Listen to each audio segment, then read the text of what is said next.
She will also be receiving a medal and a certificate of achievement for excellence in science in recognition of her exemplary performance and the company's commitment in honoring tomorrow's learners today from Mercury Drug Corporation, given this 29th day of March 2012. Signed, Mr. Jameson H. Tan, Science Department Head, Ms. Marciana A. Daet, School Principal, and the President of Mercury Drug Corporation. She will also be receiving a gift and a medal from the school, a gift from Councilor Lorena Natividad Borja, a gift from Councilor Cecil B. Mayo, a desk fan from Councilor Shalani Soledad Romulo, a gift from Councilor Kate Galang Cositeng and Ms. Kim Galang, a gift and a certificate from Councilor Lailani P. Nolasco, a gift from Councilor Martel Soledad, a gift from Councilor Adrian Dapat, a gift from Councilor Lotlot Esteban, a cash gift from Vice Mayor Eric Martinez, a cash gift from the Office of the City Mayor worth 2,000 pesos, a medal from the City Government, and a gift, a dictionary from Honorable Congressman Magtanggol T. Gunigundo I. Once again, this year, salutatorian, Piao Benica L.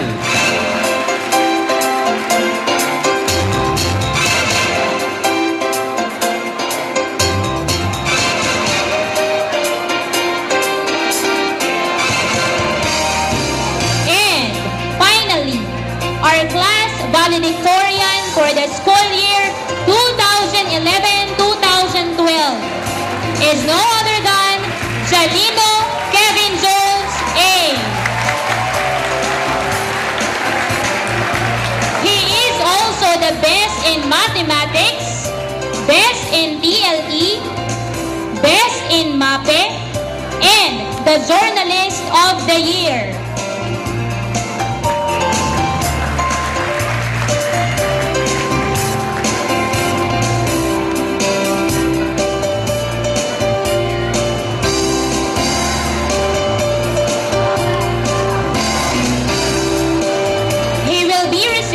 A medal and a certificate of achievement for excellence in mathematics from Mercury Drug Corporation.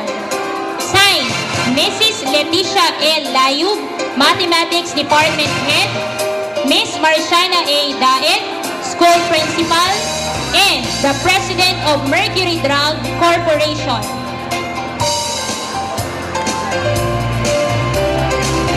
Also be receiving a gift and a medal from the school, a gift from Councilor Lorena Natividad Borja, Gawad Lorena Natividad Borja, Kabataang Manunulat ng Taon, a gift from Councilor Cecil B. Mayo, a desk fan from Councilor Shalani Soledad Romulo, a gift from Councilor Kate Galang Cositeng and Ms. Kim Galang, a gift and a certificate from Councilor Lailani P. Nolasco, a gift from Councilor Martel Soledad, a gift from Councilor Adrian Dapat, a gift from Councilor Lotlot Esteban, a cash gift from Vice Mayor Eric Martinez, a medal and a certificate for academic excellence from District 1 Councilor Antonio R. Espiritu, a cash gift from the Office of the City Mayor worth 3,000 pesos, Disciplina Award from Honorable Mayor Sherwin T. Gatchalian, a medal from the City Government, and a gift from Congressman Magtanggol T. Gunigundo I. Valedictorian is also a recipient of a dictionary, a gift certificate worth 1,000 pesos, and a congressional medal from the Office of Honorable Congressman Magtanggol T. Gonigondo I. A citation is also given to our class valedictorian, Kevin Jones A. Jalino. Ang Congressman Magtanggol T. Gonigondo Leadership Award ay isang parangal sa mga kahangahangang mag-aaral na nagpamalas ng kahusayan sa pamumuno sa kanyang kamag-aral. Dahil sa kanyang magandang halimbawa, naging bahagi ang ating Congressional Leadership Awardee sa pagpapaunlad ng mga patakaran at programa ng paaralan, sa pagliligtas sa mga panganib, sa paninindigan para sa katotohanan, marami man ang salungat sa kanya. Ang mga naging panuntunan sa pagpili sa ating Congressional Leadership Awardee ay ang mga sumusunod. Siya ay kasama sa mga magsisipagtapos sa taong pampaaralang 2011 hanggang 12. Naging opisyal ng anumang organisasyon sa paaralang ito, may integridad at katapatan sa paaralan, kamag-aral at lipunan, at naging magandang ehemplo sa kanyang mga kamag-aral at komunidad. Dahil dyan, mabuhay ang ating class valedictorian, Kevin Jones A. Jalino. Gold Medallion for Academic Excellence. And lastly, he will be receiving a certificate for Vice President's Academic Leadership Award and a medallion from Vice Presidential Award for Excellence from the Office of the Vice President, Honorable Jejomar C. Binay. Once again, our class valedictorian, Jalino Kevin Jones A.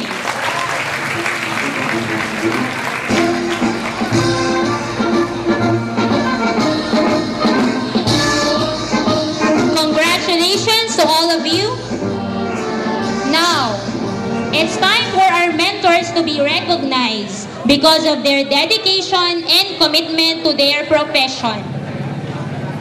May we request our school principal, Miss Marciana A. Daet, and Mr. Cesar Villarreal, Principal of Lawang Bato National High School, to give the following awards. Award. Republic of the Philippines, Department of Education, National Capital Region, Division of City Schools, Valenzuela City. The Superintendent's Award is given to Resi B. Boquia and Charlie M. Corpus. As members, performers, Division of City Schools, Culture and Arts, Teachers Dance Troupe.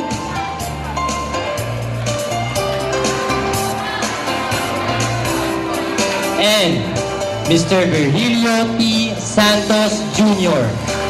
As a musical director, Division of City School, Culture and Arts, Teachers Dance Troupe, in grateful recognition and appreciation for their exemplary work, dedication, contribution, and service to the school teachers and the community of the Citero Francisco Memorial National High School.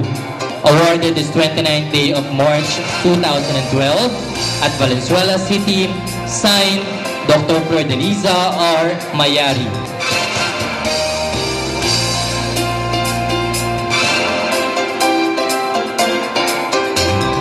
May we request our principal again, Ms. Marciana A. Daet, and Mr. Arnel Aro, Principal of Karuhatan National High School, to give the next award.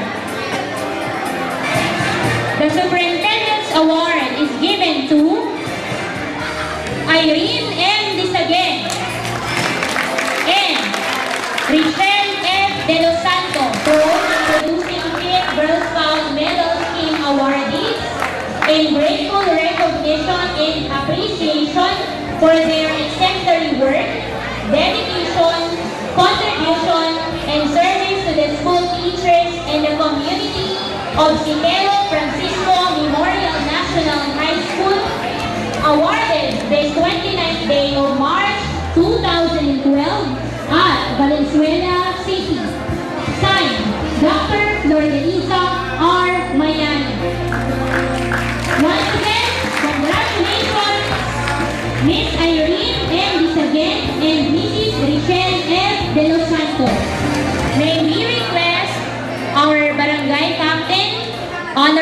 Godofredo Y. de la Cruz to present the next award.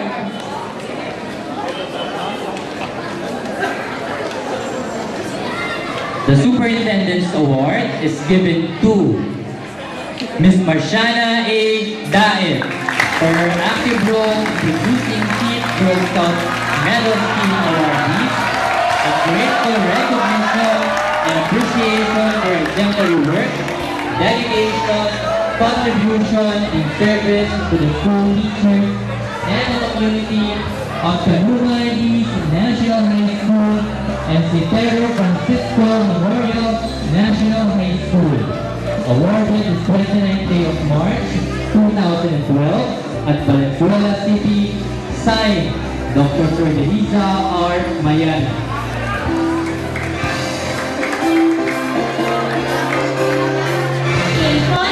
To Citero Francisco Memorial National High School for awarding unstinted support, encouragement, inspiration, and generous assistance to Jeremy P. Lazaro, who successfully fulfilled the requirements of the Chief Girl Scout Medal Scheme.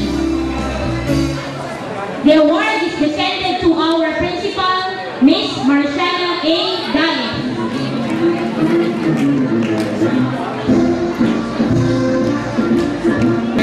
Our class valedictorian, Jalino Kevin Jones A.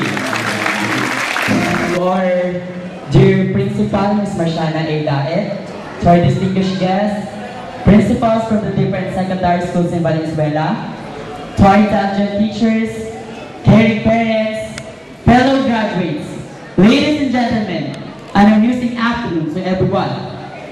After 4 years of staying and asking, pili naman ako ng papel mo. May ballpen ka ba dyan? Tapos ka na ba sa project mo? Hala, may quiz pa na tayo ngayon. Yes, this is na. Ma'am, time na po. And when the bell rings, pili naman ako ng pulbo mo. With a follow-up question, napatiba mo ako? We now come to the turning point of our lives. After 4 years of walking along the halls of our school and have learned from it, we are now ready to face the next stage of our adventure. On this special day of us, I am very privileged to speak to you all, to thank everyone who helped us to succeed and come here to the most awaited part of our lives. Today is a momentous occasion for us graduates, for it is a day that marks another milestone in our lives, that recognizes achievements earned through hard work, perseverance, and sacrifice. It is a day that recognizes triumphs over disappointments, frustrations, financial difficulties, and above all, triumphs over losing hope of making it to the end. Beloved parents, this is what we are now. This is what we have reached, and this is what we have become. Because of your gracious support, love, and guidance. Dear teachers, see us enjoy the fruits of your inexhaustible patience, nurturing out young minds to prepare us for better tomorrows. Very soon, we will make our very first leap to uncertain world. It will be another arena. Could we conquer it triumphantly? Much depends on us. Could we take the challenge? As members of this graduating class, we are indeed very glad to have finally achieved our long-cherished dream. This is undoubtedly the result of incessant patience and determination, coupled with undying sacrifices of our loving parents, and the untiring efforts, encouragements, and guidance of our beloved teachers and advisors in this school. As I see the happy faces of the would-be graduates, the more I can see the happy faces of our parents and instructors who have tried to sacrifice for the realization of our ambitions. Beloved parents and teachers, this success of ours, we owe to you. We shall forever remember that you are the motivating factors behind our success. Fellow graduates, we should also be